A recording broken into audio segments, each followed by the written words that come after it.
സ്നേഹമുള്ളവരെ, പുതിയൊരു വീഡിയോയിലേക്ക് എല്ലാ പ്രിയപ്പെട്ടവർക്കും ഒരിക്കൽ കൂടി സ്വാഗതം. ഇന്ന് നമ്മൾ ചിന്തിക്കാൻ പോകുന്നത് അപ്പസ്തോല പ്രവൃത്തിയിലെ പഠനവും അതോടൊപ്പം തന്നെ അതിനകത്തുള്ള റൈറ്റ് ഡിവിഷനെ കുറിച്ചാണ് നമ്മൾ ചിന്തിക്കാൻ പോകുന്നത്. അതിൻ്റെ 4-ാമത്തെ ക്ലാസ്സായി നമ്മളിന്ന് പഠിക്കാൻ പോവുകയാണ്. ഇന്ന് നമ്മൾ ചിന്തിക്കാൻ പോകുന്ന അധ്യായം 8-ാം അധ്യായമാണ്. അപ്പസ്തോല പ്രവൃത്തി 8-ാം അധ്യായം.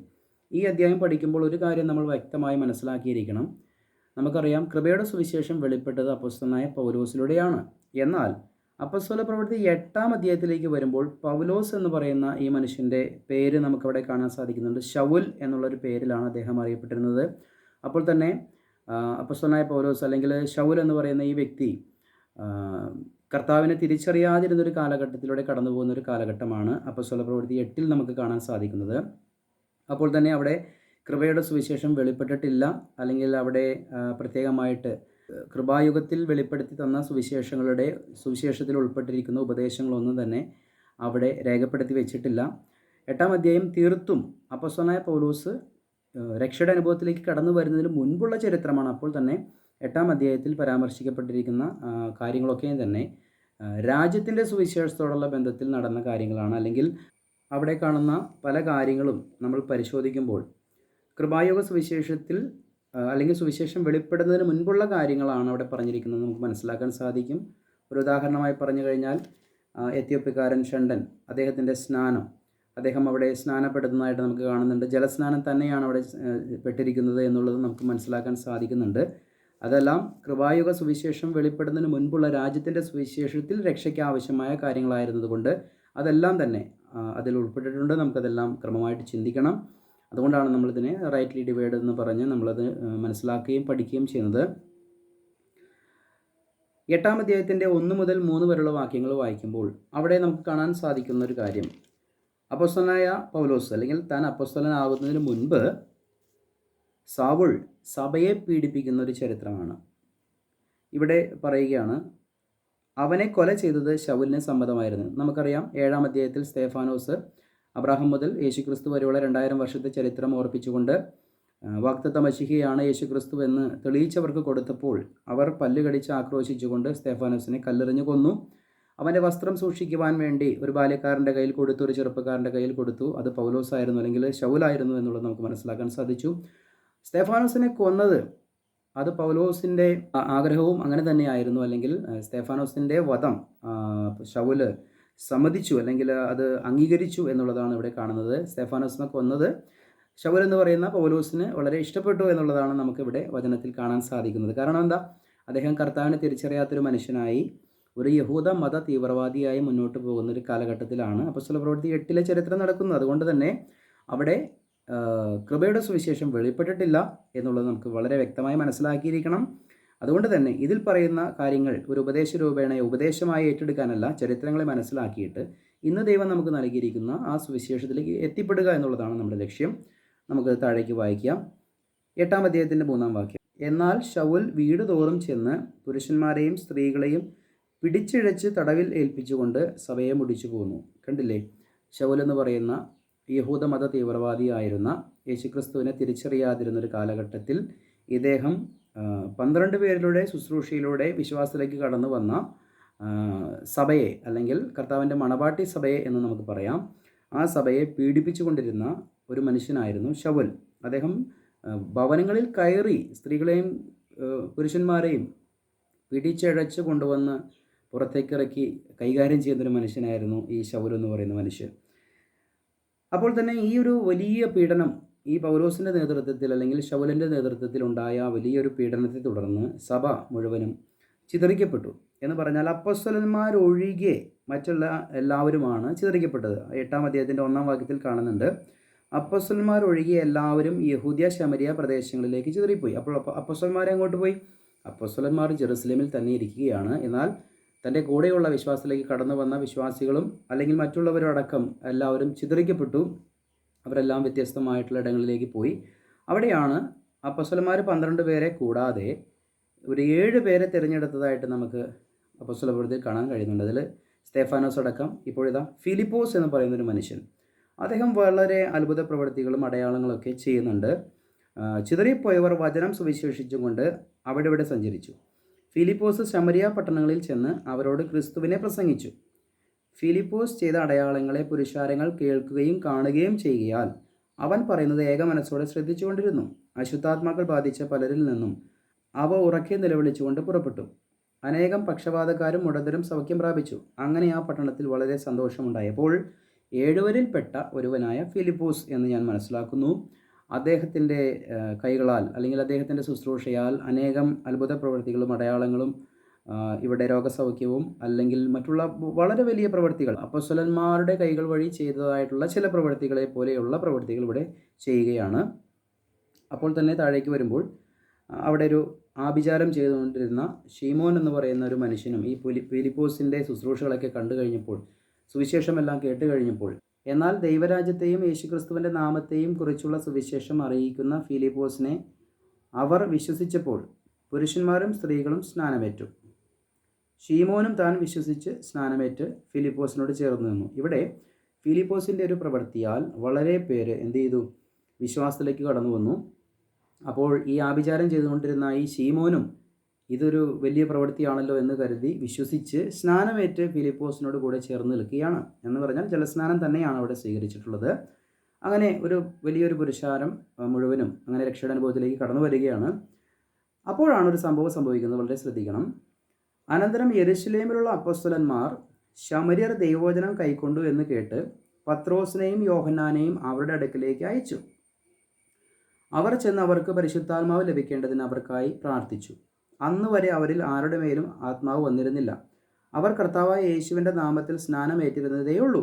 അപ്പോൾ ഞാനൊന്ന് ചോദിക്കട്ടെ, എന്തുകൊണ്ടാണ് ശമരിയിൽ ദൈവവചനം കേട്ടു എന്ന് കേട്ടപ്പോൾ അപ്പോസ്തലന്മാരിൽ പെട്ട പത്രോസിനെയും യോഹന്നാനെയും ശമരിയിലെ പട്ടണത്തിലേക്ക് അയക്കുകയാണ്? അപ്പോൾ അവർ വന്ന് പ്രാർത്ഥിക്കുമ്പോഴാണ് പരിശുദ്ധാത്മാവ് വരുന്നത്. അതുവരെ പരിശുദ്ധാത്മാവ് വന്നിരുന്നില്ല എന്ന് പറയുന്നു.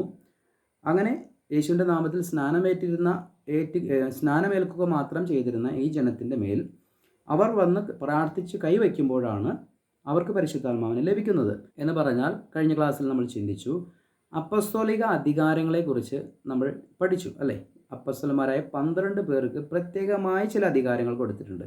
ഇവിടെ ഫിലിപ്പോസിൻ്റെ ശുശ്രൂഷയാലാണ് ഇത്രയും വലിയ അത്ഭുതങ്ങളും അടയാളങ്ങളും പ്രവൃത്തികളും ഒക്കെ നടന്നതെങ്കിൽ, വിശ്വസിച്ചവർ അവർ സ്നാനമേറ്റുവെങ്കിൽ പോലും പരിശുദ്ധാത്മാവ് ലഭിക്കുവാൻ തക്കവണ്ണം അല്ലെങ്കിൽ അവരുടെ മേൽ കൈകൾ വെച്ച് പ്രാർത്ഥിക്കുവാനുള്ള അധികാരം ഫിലിപ്പോസിന് ഇല്ലാതിരുന്നത് കൊണ്ടാണ്. അല്ലെങ്കിൽ അദ്ദേഹത്തിന് അവിടെ അധികാരമുണ്ടായിരുന്നുവെങ്കിൽ ഒരിക്കലും അപ്പോസ്തലന്മാരിൽ പെട്ട 12 പേരിൽപ്പെട്ട 2 ആളുകളെ, പത്രോസിനെയും യോഹന്നാനെയും ഇങ്ങോട്ട് അയക്കേണ്ട കാര്യമുണ്ടായിരുന്നില്ല. കാരണം അവർ വന്ന് കൈവച്ചപ്പോഴാണ്, അപ്പസ്തോല അധികാരമുള്ളവർ വന്ന് കൈവച്ചപ്പോഴാണ് പരിശുദ്ധാത്മാവിനെ ലഭിച്ചതെന്ന് കാണാൻ സാധിക്കുന്നുണ്ട്. അപ്പോൾ 7 പേരിൽപ്പെട്ട ഫിലിപ്പോസിന് പല കാര്യങ്ങളും ചെയ്യാൻ കഴിഞ്ഞുവെങ്കിലും 12 പേരോളമുള്ള അധികാരം അദ്ദേഹത്തിന് ഉണ്ടായിരുന്നില്ല എന്നുള്ളത് നമുക്ക് മനസ്സിലാക്കാൻ സാധിക്കുന്നുണ്ട്. അതുകൊണ്ടാണ് ഇന്നും നമുക്ക് അപ്പസ്തലന്മാർ ഇല്ല എന്ന് നമ്മൾ പറയുകയും പഠിപ്പിക്കുകയും ചെയ്യുന്നത്. ഇന്ന് പലരും ജീവിച്ചിരിക്കുന്ന പല വ്യക്തികളും ഞങ്ങൾ അപ്പസ്തലന്മാരാണെന്നും ഞങ്ങൾക്ക് ദൈവത്തിൻ്റെ അധികാരമുണ്ടെന്നും അല്ലെങ്കിൽ അത്ഭുതം അടയാളമൊക്കെ ഞങ്ങളും ചെയ്യുമെന്നൊക്കെ ഇങ്ങനെ പറയുന്നത് പണ്ട് മോശയോട് എതിർത്ത് നിന്ന ഒരു വ്യാജാത്മാവുണ്ടല്ലോ, അല്ലെങ്കിൽ മോശ ചെയ്ത അതേ അടയാളങ്ങളും അത്ഭുതങ്ങളും അവിടുത്തെ മന്ത്രവാദികളും ചെയ്തു എന്ന് പറയുന്ന ഒരു അടയാളങ്ങളൊക്കെ ഉണ്ടല്ലോ, ആ പ്രവൃത്തിയാണ്, സത്യത്തോട് എതിർത്ത് നിൽക്കുവാൻ ചെയ്യുന്ന ഈ വ്യാജ പ്രവൃത്തിയാണ് ഇന്നത്തെ അപ്പോസ്തലന്മാർ എന്ന് പറയുന്നവർ ചെയ്യുന്നത് എന്ന് ഉള്ളത് എൻ്റെ പ്രിയമുള്ളവർ മനസ്സിലാക്കണം. ഇവിടെ ഫിലിപ്പോസ് ഇത്രയും വലിയ പ്രവൃത്തികൾ ചെയ്ത ഫിലിപ്പോസിൻ്റെ അധികാരവും കാര്യങ്ങളൊക്കെ നമ്മൾ കണ്ടു, ദൈവം കൃപ കൊടുത്തത് കണ്ടു. പക്ഷേ അപ്പസ്തോലിക അധികാരത്തിൽപ്പെട്ട ചില അധികാരങ്ങൾ അദ്ദേഹത്തിന് ഉണ്ടായിരുന്നില്ല എന്നുള്ളത് നമുക്ക് മനസ്സിലാക്കാൻ സാധിക്കുന്നു. ഇവിടെ ഇതാ ജെറുസലേമിൽ നിന്നും 12 പേരിൽപ്പെട്ട അപ്പസ്തലന്മാരിൽപ്പെട്ട യോഹന്നാനും പത്രോസും വന്നിട്ടാണ് അവർക്ക് വേണ്ടി പ്രാർത്ഥിക്കുന്നതും അവരുടെ മേൽ കൈ വയ്ക്കുമ്പോൾ പരിശുദ്ധാത്മാവ് അവരുടെ മേൽ വരികയും ചെയ്യുകയാണ്. അപ്പോൾ തന്നെ മറ്റൊരു കാര്യം നമുക്ക് ശ്രദ്ധയിൽപ്പെട്ടത് അപ്പോസ്തലപ്രവൃത്തി 8:20 പത്രോസ് അവനോട്, ദൈവത്തിൻ്റെ ദാനം പണത്തിന് വാങ്ങിക്കൊള്ളാമെന്ന് നീ നിരൂപിക്കൊണ്ട് നിൻ്റെ പണം നിന്നോടുകൂടെ നശിക്കട്ടെ. ഇവിടെ നമുക്കെല്ലാവർക്കും വലിയൊരു പാഠമുണ്ട്. ഇവിടെ പത്രോസ് പറയുകയാണ്, ആരോടാണ് പറയുന്നത്? മന്ത്രവാദം നടത്തിക്കൊണ്ടിരുന്ന ഷീമോനോട് പറയുകയാണ്. ഈ ഷീമോൻ ഈ അപ്പോസ്തലന്മാർ വന്ന് കൈകൾ വയ്ക്കുമ്പോൾ പരിശുദ്ധാത്മാവിനെയൊക്കെ ലഭിക്കുന്നത് കണ്ടു കഴിഞ്ഞപ്പോൾ ഈ മന്ത്രവാദിയും ആകർഷിക്കപ്പെട്ട് കുറച്ച് പണം കൊണ്ടുവന്നിട്ട് അപ്പോസ്തലന്മാർക്ക് കൊടുത്തിട്ട് പറയുകയാണ്, ഞാനും ആരുടെ മേലും കൈവച്ചാലും ഈ പരിശുദ്ധാത്മാവ് വരണം, അങ്ങനെയുള്ളൊരു ടെക്നിക്ക് എനിക്കും പഠിപ്പിച്ചു തരണമെന്നാണ് അപ്പോസ്തലന്മാരോട് ഈ ശിമോൻ പറഞ്ഞത്. പക്ഷേ പത്രോസ് എന്താ പറഞ്ഞത്? ദൈവത്തിൻ്റെ ദാനം നീ പണം കൊടുത്ത് വാങ്ങാം എന്ന് വ്യാമോഹിച്ചത് കൊണ്ട്, നിരൂപിച്ചത് കൊണ്ട് നീ എന്തു ചെയ്യും? അതിനോടുകൂടെ ആ വെള്ളിത്തൊട്ടികൾ നിന്നോടുകൂടെ നശിക്കട്ടെ എന്ന് ഒരു ശാപവാക്കായി പത്രോസ് പറയുകയാണ്. കാരണം എന്താ? നീ അഴിക്കുന്നത് അഴിക്കപ്പെട്ടിരിക്കും, കെട്ടുന്നത് കെട്ടപ്പെട്ടിരിക്കും, അല്ലേ? പത്രോസിന് ആ അധികാരമുണ്ട്. അപ്പോൾ നമുക്കതിൽ നിന്നൊരു പാഠം, ദൈവത്തിൻ്റെ ദാനം പണം കൊടുത്ത് വാങ്ങാൻ കഴിയുന്നതല്ല, അല്ലേ? ഇന്ന് പലരും പറയുന്നുണ്ടല്ലേ, നിങ്ങൾ കൊടുത്താൽ അനുഗ്രഹിക്കപ്പെടും, അല്ലെങ്കിൽ പല കാര്യങ്ങളും, അല്ലേ? പണത്തോടുള്ള ബന്ധത്തിൽ കൊടുത്താൽ അനുഗ്രഹിക്കപ്പെടുമെന്ന് പറയുന്നവർ എല്ലാം തന്നെ ഈ വക ശാപത്തിന് കീഴിലാണ് എന്നുള്ളത് എൻ്റെ പ്രിയപ്പെട്ടവർ മനസ്സിലാക്കണം. ദൈവത്തിൻ്റെ ദാനം പണം കൊടുത്ത് മേടിക്കാൻ നിന്നവനെ പത്രോസ് ശപിച്ചുവെങ്കിൽ, അങ്ങനെ ഇന്നും ആ ദൈവത്തിൻ്റെ ദാനങ്ങളെ ഇന്ന് പണത്തിൻ്റെ പേരിൽ ആരെങ്കിലും നിങ്ങളെ പറ്റിക്കുന്നുണ്ടെങ്കിൽ അത് എല്ലാം ഒരു തരത്തിലുള്ള ശാപം വിളിച്ചു വരുന്ന പ്രവൃത്തിയാണ് എന്നുള്ളത് മനസ്സിലാക്കണം. ദൈവത്തിൻ്റെ ദാനം എപ്പോഴും ദാനം തന്നെയാണ്. അതിനെ നമ്മൾ പണം കൊടുത്തോ പണത്തിന് വേണ്ടിയോ വിൽക്കുവാനോ മറ്റുള്ളതൊന്നും നമ്മൾ പാടില്ല. നിങ്ങൾക്ക് സൗജന്യമായിട്ടാണ് ലഭിച്ചത്, അത് സൗജന്യമായിട്ട് കൊടുക്കാൻ തന്നെയാണ് ദൈവം പറഞ്ഞിരിക്കുന്നത് എന്നുള്ളത് ഒരു ചെറിയ ചിന്ത ഞാൻ പങ്കുവച്ചു. കാരണം അപ്പോസ്തല പ്രവൃത്തിയിലെ റൈറ്റ് ഡിവിഷനും ചിന്തകളുമാണല്ലോ നമ്മൾ പങ്കുവയ്ക്കുന്നത്. അപ്പോൾ ഒരിക്കലും പണം കൊടുത്തിട്ടല്ല ദൈവത്തിൻ്റെ ദാനങ്ങളും അനുഗ്രഹങ്ങളും നമുക്ക് ലഭിക്കുന്നത്. വിശ്വാസത്താൽ നമുക്ക് വിശ്വസിക്കുമ്പോൾ ദൈവത്തോടുള്ള ബന്ധത്തിൽ, ആത്മാർത്ഥമായിട്ടുള്ള ബന്ധത്തിൽ ദൈവം നമുക്ക് അനുഗ്രഹങ്ങളെ തരും, നന്മകളെ തരും. അപ്പോൾ തന്നെ നമ്മുടെ ജീവിത സാഹചര്യത്തിൽ നമുക്ക് തൃപ്തരായി ജീവിക്കുവാനുള്ള സകല കൃപകളും ദൈവം തരും. അല്ലെങ്കിൽ നമുക്ക് ആവശ്യമുള്ള കാര്യങ്ങളൊക്കെയും ദൈവം തരുവാൻ വിശ്വസ്തനാണ് എന്നുള്ളത് നമ്മൾ മനസ്സിലാക്കിക്കൊള്ളണം. ആർക്കെങ്കിലും പൈസ കൊടുത്താൽ ദൈവം പ്രത്യേകം അനുഗ്രഹിക്കുമെന്ന് ആരും ചിന്തിക്കരുത്. ഈ ശീമോന് പറ്റിയ കാര്യങ്ങൾ നമുക്ക് ഓരോരുത്തർക്കും പറ്റാതിരിക്കാൻ സൂക്ഷിക്കാൻ വേണ്ടിയിട്ടാണ് ഞാൻ ഈ മുന്നറിയിപ്പ് തരുന്നത്. അപ്പോൾ തന്നെ അവനോട് മനസാന്തരപ്പെട്ടാൽ നീ മടങ്ങി വന്നാൽ ദൈവം നിന്നോട് ഒരു പക്ഷേ ക്ഷമിക്കുമെന്നും പത്രോസ് പറഞ്ഞ് അവനെ പറഞ്ഞയക്കുകയാണ്. 25-ാം വാക്യം. അവർ കർത്താവിൻ്റെ വചനം സാക്ഷീകരിച്ചു പ്രസംഗിച്ച ശേഷം ശമര്യക്കാരുടെ അനേകം ഗ്രാമങ്ങളിൽ സുവിശേഷം അറിയിച്ചുകൊണ്ട് യെരുശലേമിലേക്ക് മടങ്ങിപ്പോയി. കണ്ടോ? അപ്പോൾ ജെറുസലേമിൽ നിന്നും ശമര്യയിലേക്ക് അപ്പോസ്തലന്മാർ വന്ന് അപ്പോസ്തല അധികാരത്താൽ അവർക്ക് ആ രക്ഷാനുഭവത്തിലേക്കുള്ള കാര്യങ്ങളെ തുറന്നു കൊടുത്ത് അവസാനം കാര്യങ്ങളെല്ലാം അവരോട് പറഞ്ഞതിന് ശേഷം വീണ്ടും ജെറുസലേമിലേക്ക് അവർ മടങ്ങിപ്പോയി എന്നുള്ളതാണ് നമുക്ക് കാണാൻ സാധിക്കുന്നത്. അപ്പോൾ തന്നെ വീണ്ടും ഫിലിപ്പോസിലൂടെ ദൈവം വീണ്ടും പ്രവൃത്തികളെ ചെയ്യുന്നതായിട്ട് നമുക്ക് കാണാൻ സാധിക്കുന്നുണ്ട്. അപ്പോസ്തലന്മാർ മടങ്ങിപ്പോയപ്പോൾ വീണ്ടും ഫിലിപ്പോസിലൂടെ ഒരു വളരെ വലിയൊരു സംഭവത്തിലേക്ക് ദൈവം നയിക്കുകയാണ്. നമുക്കറിയാം, ഫിലിപ്പോസും എത്യോപ്യക്കാരനായ ഷണ്ടനെക്കുറിച്ച് നമുക്ക് അപ്പോസ്തല പ്രവൃത്തി 8-ാം അധ്യായത്തിൻ്റെ 26 മുതലുള്ള വാക്യങ്ങളിൽ 40 വരെയുള്ള വാക്യങ്ങളിൽ നമുക്ക് കാണാൻ സാധിക്കുന്നുണ്ട്. അവിടെ ഒരു ചരിത്ര സംഭവമാണ്. ജെറുസലേമിലെ, അതായത് കർത്താവിൻ്റെ ദൂതൻ വീണ്ടും ഇടപെടുകയാണ്. ഫിലിപ്പോസിനോട് പറയുകയാണ്, നീ ഇന്ന സ്ഥലത്തേക്ക് പോവുക, ഇന്ന സ്ഥലത്ത് ഒരാൾ വരുന്നുണ്ട്, ആളിൻ്റെ തേരോട് ചേർന്ന് നടക്കുക എന്ന് പറയുമ്പോൾ അങ്ങനെ അദ്ദേഹം പോവുകയാണ്. പോയി കഴിഞ്ഞപ്പോൾ എന്താണ് സംഭവം? അവർ പുറപ്പെട്ട് ചെന്നപ്പോൾ കന്ദക്ക എന്ന എത്യോപ്യ രാജ്ഞിയുടെ ഒരു ഷണ്ടനും മഹാനും അവളുടെ സകല ഭണ്ഡാരത്തിനും മേൽവിചാരകനുമായ ഒരു എത്യോപ്യക്കാരനെ കണ്ടു. ജെറുസലേമിൽ ആരാധന കഴിക്കുവാൻ പോയ ഒരു എത്യോപ്യക്കാരനായ ഷണ്ടനെ മടക്കയാത്രയിൽ ഫിലിപ്പോസ് കാണുകയാണ്. അവൻ ആ തേരിലിരുന്ന്, ആ വണ്ടിയിലിരുന്ന് യെശയ്യാ പ്രവാചകൻ്റെ പുസ്തകം വായിക്കുകയാണ്. യെശയ്യാ പ്രവാചകൻ്റെ പുസ്തകം 53-ാം അധ്യായം അദ്ദേഹത്തിന് ഒരു ചുരുളുകളായി ഇങ്ങനെ ജെറുസലേമിൽ ഇങ്ങനെ വിൽക്കാൻ വെച്ചിരിക്കും. ആവശ്യക്കാർക്ക് അത് വാങ്ങിക്കൊണ്ടുപോകാം. ഇദ്ദേഹം വാങ്ങിയത് യെശയ്യാ പ്രവാചകൻ്റെ പുസ്തകമായിരിക്കാം. അതുകൊണ്ടാണ് അദ്ദേഹത്തിൻ്റെ കയ്യിൽ ആ യെശയ്യാ പ്രവാചകൻ്റെ 53-ാം അധ്യായം കയ്യിലിരിക്കുന്നത് കണ്ടത്. അദ്ദേഹം അത് വായിക്കുകയാണ്. വായിച്ചപ്പോൾ ഫിലിപ്പോസ് ചോദിക്കുന്നുണ്ട്, നിനക്കിത് വല്ലതും മനസ്സിലായോ എന്ന് ചോദിക്കുമ്പോൾ അദ്ദേഹം പറയുകയാണ്, ഇതാരെങ്കിലും എനിക്ക് പറഞ്ഞു തരാതെ ഞാൻ എങ്ങനെയാണ് മനസ്സിലാക്കുക എന്ന് ചോദിച്ചുകൊണ്ട് ആ വായിച്ചു നിർത്തിയ ഭാഗത്തു നിന്നും യേശുക്രിസ്തുവിൻ്റെ സുവിശേഷം പറയുകയാണ്. സുവിശേഷം പറഞ്ഞുകൊണ്ടിരിക്കുമ്പോൾ അവിടെ എന്താണ് സംഭവിക്കുന്നത്? അവിടെ 8-ാം അധ്യായത്തിൻ്റെ 34 മുതൽ 40 വരെയുള്ള വാക്യങ്ങളെ വായിക്കുമ്പോൾ സ്വാഭാവികമായും ഫിലിപ്പോസ് അവിടെ പറഞ്ഞ സുവിശേഷം രാജ്യത്തിൻ്റെ സുവിശേഷമാണ്. ഞാൻ നേരത്തെ പറഞ്ഞല്ലോ, അപ്പോസ്തലനായ പൗലോസ് ഈ കാലഘട്ടങ്ങളിലൊക്കെയും സഭയെ പീഡിപ്പിച്ചുകൊണ്ടിരിക്കുകയും ആ പീഡന നിമിത്തം ജെറുസലേമിൽ ഒരു വലിയ പീഡന നിമിത്തം അനേകരെ ചിതറിക്കപ്പെടുകയും ചെയ്ത ഒരു സമയത്താണ് ഈ എത്യോപ്യക്കാരനായ ഷണ്ടൻ്റെയും ഫിലിപ്പോസിൻ്റെയും ഈ ചരിത്രം നടക്കുന്നത്. ആ സമയത്ത് അവിടെ കൃപായുഗം വെളിപ്പെട്ടിട്ടില്ല, കൃപയുടെ സുവിശേഷം വെളിപ്പെട്ടിട്ടില്ല. അവിടെ വെളിപ്പെട്ടിരിക്കുന്നത് കർത്താവ് അവർക്ക് കൊടുത്ത ഗ്രേറ്റ് കമ്മീഷനും 12 പേരിലൂടെ പറയപ്പെട്ട സുവിശേഷവും ഇപ്പോഴിതാ ആ 7 പേരിൽപ്പെട്ട ഒരുവനായ ഫിലിപ്പോസ് പറഞ്ഞു നടക്കുന്ന ഈ സുവിശേഷം, രാജ്യത്തിൻ്റെ സുവിശേഷവുമാണ് ഇവിടെ പറയപ്പെടുന്നത്. 12-ാം വാക്യത്തിൽ വായിച്ചല്ലോ, എന്നാൽ ദൈവരാജ്യത്തെയും യേശുക്രിസ്തുവിൻ്റെ നാമത്തെയും കുറിച്ച് ഉള്ള സുവിശേഷം അറിയിക്കുന്ന ഫിലിപ്പോസിനെ അവർ വിശ്വസിച്ചപ്പോൾ പുരുഷന്മാരും സ്ത്രീകളും സ്നാനമേറ്റു. കണ്ടോ, ഇവിടെ പറയുന്നത് കേട്ടോ, എന്നാൽ ദൈവരാജ്യത്തെയും യേശുക്രിസ്തുവിൻ്റെ നാമത്തെയും കുറിച്ചുള്ള സുവിശേഷം അറിയിക്കുന്ന ഫിലിപ്പോസിനെ. അപ്പോൾ അദ്ദേഹം അറിയിച്ച സുവിശേഷം എന്താണ്? ദൈവരാജ്യത്തെക്കുറിച്ചും യേശുക്രിസ്തുവിൻ്റെ നാമത്തെക്കുറിച്ചും. ദൈവരാജ്യം എന്ന് പറയുന്നാൽ 1000 സംവത്സരം ഈ ഭൂമിയിൽ ദൈവരാജ്യം സ്ഥാപിക്കുന്നതിന് വേണ്ടിയിട്ടാണ് കർത്താവ് വന്നത്.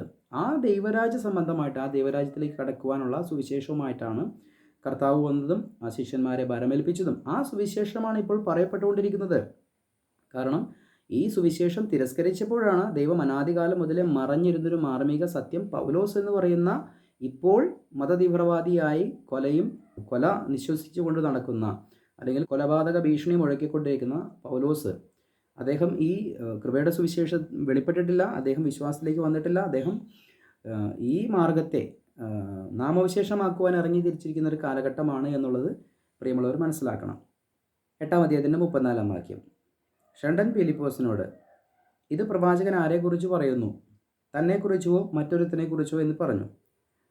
മറ്റൊരുത്തിനെക്കുറിച്ചാണോ പറഞ്ഞിരുന്നത് എന്ന് പറഞ്ഞു തരണമെന്ന് പറയുകയാണ്. അങ്ങനെ ഫിലിപ്പോസ് ഈ തിരുവെഴുത്ത് ആധാരമാക്കി അവരുടെ യേശുക്രിസ്തുവിനെ കുറിച്ചുള്ള സുവിശേഷം അറിയിപ്പാൻ തുടങ്ങി. അവർ ഇങ്ങനെ വഴി പോകുമ്പോൾ വെള്ളമുള്ളൊരു സ്ഥലത്ത് എത്തിയപ്പോൾ ഷണ്ടൻ, ഇതാ വെള്ളം, എന്നെ സ്നാനം ഏൽപ്പിക്കുന്നതിന്, ഞാൻ സ്നാനം ഏൽക്കുന്നതിന് എന്തു വിരോധം എന്ന് പറഞ്ഞു. എന്തെങ്കിലും തടസ്സമുണ്ടോ ഇതാ വെള്ളം എന്ന് ചോദിക്കുകയാണ്. എന്ന് പറഞ്ഞാൽ ഫിലിപ്പോസ് പറഞ്ഞ സുവിശേഷം കേട്ട് ഇങ്ങനെ പോകുന്ന ഈ ഷണ്ടൻ ഒരു ജലാശയം കണ്ടപ്പോൾ ചോദിക്കുകയാണ്, ഇതാ വെള്ളം, എനിക്ക് സ്നാനപ്പെടുവാൻ എന്തെങ്കിലും തടസ്സമുണ്ടോ എന്ന് ചോദിക്കുകയാണ്. കാരണം എന്താ? ഫിലിപ്പോസ് സുവിശേഷം പറഞ്ഞപ്പോൾ സ്വാഭാവികമായും വിശ്വസിക്കുകയും നീ പിതാവിൻ്റെയും പുത്രൻ്റെയും പരിശുദ്ധാത്മാവിൻ്റെയും നാമത്തിൽ സ്നാനം കഴിക്കുകയും ചെയ്താൽ നീ രക്ഷിക്കപ്പെടുമെന്നുള്ള സുവിശേഷം അവിടെ പറഞ്ഞിട്ടുണ്ട്. അതാണ് വെള്ളം കണ്ടപ്പോൾ അദ്ദേഹം പറയുന്നത്, അവിടെ നിർത്താൻ പറഞ്ഞ് ഇതാ വെള്ളം, സ്നാനപ്പെടുത്തുവാൻ എന്തെങ്കിലും തടസ്സമുണ്ടോ എന്ന് ചോദിക്കുകയാണ്. ഫിലിപ്പോസ് പറയുകയാണ്, നീ പൂർണ്ണ ഹൃദയത്തോടെ വിശ്വസിക്കുന്നുവെങ്കിൽ ആകാം എന്ന് പറഞ്ഞു.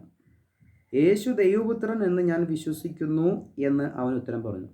ഷണ്ടൻ ഫിലിപ്പോസിനോട് പറയുകയാണ്, യേശു ദൈവപുത്രനായ ക്രിസ്തു എന്ന് ഞാൻ വിശ്വസിക്കുന്നു.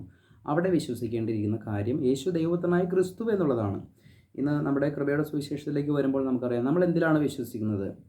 നമ്മൾ വിശ്വസിക്കുന്നത് കർത്താവായ യേശു ക്രിസ്തു എനിക്ക് വേണ്ടി മരിച്ചു അടക്കപ്പെട്ടു ഉയർത്തെഴുന്നേറ്റു. അതിലുള്ള ആഴമായ വിശ്വാസമാണ് ഇന്ന് നമുക്ക് സൗജന്യമായ രക്ഷ തരുന്നതും ദൈവത്തിൻ്റെ ആത്മാവിനാൽ മുദ്രയിടുന്നതും ദൈവത്തിൻ്റെ ആത്മാവിനാൽ സ്നാനം കഴിപ്പിച്ച് നമ്മളെ ക്രിസ്തുവിൻ്റെ ശരീരമാകുന്ന സഭയോട് ചേർക്കുന്നതും എന്ന് നമുക്കറിയാം, അല്ലേ?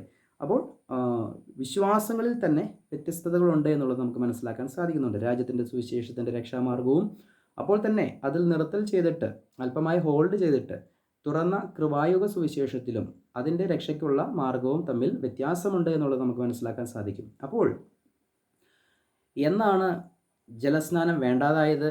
അല്ലെങ്കിൽ എന്ന് മുതലാണ് പരിച്ഛേദനം വേണ്ടാതായത്? അല്ലെങ്കിൽ എന്ന് മുതലാണ് ശബത്ത് ആചരിക്കേണ്ട എന്ന് പറഞ്ഞത് എന്നുള്ളത് എൻ്റെ പ്രിയമുള്ളവർ മനസ്സിലാക്കിയിരിക്കേണ്ടത് ആവശ്യമാണ്. ഇവിടെ വ്യക്തമായി പറയുകയാണ്, രണ്ടുപേരും വെള്ളത്തിലിറങ്ങി. ഇവിടെ പറഞ്ഞു കേട്ടോ, അങ്ങനെ അവർ തേർ നിർത്തുവാൻ കൽപ്പിച്ചു. ഫിലിപ്പോസും ഷണ്ടനും ഇരുവരും വെള്ളത്തിൽ ഇറങ്ങി. അവൻ അവനെ സ്നാനം കഴിപ്പിച്ചു. അവർ വെള്ളത്തിൽ നിന്ന് കയറിയപ്പോൾ കർത്താവിൻ്റെ ആത്മാവ് ഫിലിപ്പോസിനെ എടുത്തുകൊണ്ട് പോയി. പിന്നീട് ഫിലിപ്പോസിനെ അസ്തോദിലേക്ക് ദൈവം എത്തിക്കുകയാണ്. ഇവിടെ വ്യക്തമായി പറയുകയാണ്, രണ്ടുപേരും വെള്ളത്തിൽ ഇറങ്ങി ഒരുവനെ സ്നാനം കഴിപ്പിച്ചു. ഫിലിപ്പോസ് ഷണ്ടനെ സ്നാനം കഴിപ്പിച്ചു എന്നുള്ളത് നമുക്ക് മനസ്സിലാക്കാൻ സാധിക്കുന്നുണ്ട്. അപ്പോൾ ഇവിടെ നടന്നത് ജലസ്നാനം തന്നെയാണ്. കാരണം എന്താ? വീണ്ടും ഞാൻ പറയട്ടെ, അപ്പോസ്തല പ്രവൃത്തിയിലെ റൈറ്റ് ഡിവിഷനും ചിന്തകളുമാണ് നമ്മൾ പങ്കുവയ്ക്കുന്നത്. അപ്പോസ്തല പ്രവൃത്തി 8-ാം അധ്യായത്തിൽ അപ്പോസ്തലനായ പൗലോസ് ഒരു തീവ്രവാദിയായി മുന്നോട്ട് പോകുന്നൊരു കാലഘട്ടം. കാരണം അവിടെ കൃപായുഗ സുവിശേഷം വെളിപ്പെട്ടിട്ടില്ല. പാപികളിൽ ഒന്നാമനായി നിൽക്കുന്ന ഈ പൗലോസ് പാപികളിൽ ഒന്നാമനായി തന്നെ മുന്നേറി പോവുകയാണ്. ഈ മനുഷ്യനെയാണ് അപ്പോസ്തല പ്രവൃത്തി 9-ലേക്ക് വരുമ്പോൾ നമുക്കത് അടുത്ത ക്ലാസ്സിൽ ചിന്തിക്കാം.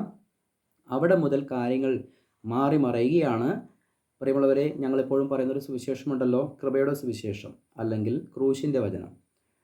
അത് നമുക്ക് ലഭിച്ച ഈ സുവിശേഷം കേൾക്കുന്ന മാത്രയിൽ വിശ്വാസത്താലുള്ള രക്ഷയാണ്, വിശ്വാസത്തിൻ്റെ മാർഗമാണ് നമ്മൾ പ്രസംഗിക്കുന്നത്.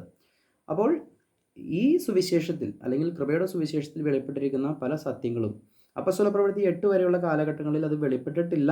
അപ്പോസ്തല പ്രവൃത്തി 8-ാം അധ്യായം വരെ നടക്കുന്ന സംഭവങ്ങൾ രാജ്യത്തിൻ്റെ സുവിശേഷ പ്രകാരമുള്ള സംഭവങ്ങളാണ്. അതുകൊണ്ടാണ് അവിടെ ജലസ്നാനവും വിശ്വസിക്കുന്നവർ സ്നാനമേൽക്കുന്നതും അപ്പോസ്തലന്മാർ വന്നവരുടെ മേൽ കൈവയ്ക്കുന്നതും പരിശുദ്ധാത്മാവ് വരുന്നതുമായിട്ടുള്ള കാര്യങ്ങൾ നമുക്കവിടെ കാണുന്നത്. അപ്പോൾ തന്നെ 7 പേരിലൂടെ ദൈവം ചെയ്തെടുത്ത പ്രവർത്തികളൊക്കെ നമ്മൾ കാണുകയാണ്. ഈ 7 പേരും അല്ലെങ്കിൽ ഈ കൃപായുഗ സുവിശേഷം മറഞ്ഞിരിക്കുന്ന മാർമിക സത്യം വെളിപ്പെട്ടത് പൗലോസിനാണ് എന്ന് നമുക്കറിയാം. പൗലോസിന് ഇത് വെളിപ്പെടുന്നതിന് മുൻപേയുള്ള ചരിത്രമാണ് അപ്പോസ്തല പ്രവൃത്തി 8 വരെ കിടക്കുന്നത് എന്നുള്ളതും നമുക്ക് മനസ്സിലാക്കാൻ സാധിക്കണം. എങ്കിൽ മാത്രമാണ് ഈ വ്യത്യസ്തതകൾ മനസ്സിലാക്കാൻ സാധിക്കുകയുള്ളൂ. അല്ലെങ്കിൽ അല്ലെങ്കിൽ ആളുകൾ പറയും നിങ്ങൾ പറയുന്നത് തെറ്റാണ്, ദുരുപദേശമാണ് എന്നൊക്കെ പറയും. കാരണം എന്താ, ഇവിടെ ഞങ്ങളും വായിക്കുമ്പോൾ ഞങ്ങൾക്ക് മനസ്സിലാകുന്നുണ്ട് ഫിലിപ്പോസും ഷണ്ടനും ജലത്തിലിറങ്ങി സ്നാനം കഴിപ്പിച്ചവരാണ്, സ്നാനപ്പെട്ടവരാണ് അല്ലേ. ഇത് നമുക്ക് മനസ്സിലാകുന്നുണ്ട്. ജലസ്നാനം ഇവിടെ ഉണ്ട്. അത് രാജ്യത്തിൻ്റെ സുവിശേഷത്തിൽ രക്ഷയോടുള്ള ബന്ധത്തിൽ ജലസ്നാനം അനിവാര്യമായിരുന്നു. എന്നാൽ കൃപായുഗ സുവിശേഷത്തിൽ രക്ഷയ്ക്ക് വേണ്ടി ജലസ്നാനമല്ല, ഒരു സ്നാനമേ ഉള്ളൂ, അത് പരിശുദ്ധാത്മാവിൻ്റെ സ്നാനമാണ് എന്നുള്ളതാണ് പൗലോസിലൂടെ വെളിപ്പെട്ട കൃപയുടെ സുവിശേഷത്തിൽ നമുക്ക് മനസ്സിലാക്കാൻ സാധിക്കുന്നത്. അപ്പോൾ ഞാൻ പറഞ്ഞ ഒരു കാര്യം ഒന്നുകൂടി ഓർപ്പിക്കട്ടെ. എവിടെ മുതലാണ് ജലസ്നാനം വേണ്ടാതായത്, അല്ലെങ്കിൽ എവിടെ മുതലാണ് പരിച്ഛേദനം വേണ്ടാതായത്, അല്ലെങ്കിൽ എവിടെ മുതലാണ് ശബത്ത് ആചരിക്കേണ്ട എന്ന് പറഞ്ഞത് എന്നുള്ള കാര്യങ്ങളൊക്കെ നമുക്ക് തുടർന്ന് മനസ്സിലാക്കി പഠിക്കുമ്പോഴാണ് ഇതിനെ പ്രോഗ്രസീവായിട്ട് ദൈവം ചരിത്രത്തിലൂടെ നയിച്ച അല്ലെങ്കിൽ പൗലോസിലൂടെ വെളിപ്പെടുത്തിയ പ്രോഗ്രസീവായിട്ടുള്ള റെവലേഷൻസ് നമ്മളത് പഠിച്ചു വരുമ്പോഴാണ് കാര്യങ്ങൾ വ്യക്തമായി മനസ്സിലാക്കാൻ സാധിക്കുന്നത്. ഇപ്പോൾ നമ്മൾ അല്പമായിട്ട് അപ്പോസ്തല പ്രവൃത്തി 8 വരെ നമ്മൾ കാര്യങ്ങൾ ചിന്തിച്ചു. 8-ാം അധ്യായത്തിൽ ഇന്ന് പഠനം നിർത്തുകയാണ്. തുടർന്നുള്ള 9-ാം അധ്യായം തുടങ്ങി വളരെ വലിയ ഒരു തിരിവ്, അല്ലെങ്കിൽ ലോകത്തെ കീഴ്മേൽ മറിച്ച സുവിശേഷം എന്ന് പൗലോസിനെ സംബന്ധിച്ച് മനുഷ്യർ പറഞ്ഞതുപോലെ കീഴ്മേൽ മറിയുന്ന, നേരെ തിരിച്ചു വയ്ക്കുന്ന രീതിയിലുള്ള ഒരു കാര്യങ്ങളാണ് സംഭവിക്കാൻ പോകുന്നത്. അതുകൊണ്ട് അടുത്ത ക്ലാസ്സും വളരെ ശ്രദ്ധയോടുകൂടി കേൾക്കുവാൻ വളരെ പ്രാർത്ഥനയോടും ഉത്സാഹത്തോടും കൂടി ആയിരിക്കുക. ഈ വചനങ്ങളാൽ ദൈവം നിങ്ങളെ അനുഗ്രഹിക്കട്ടെ. Praise the Lord.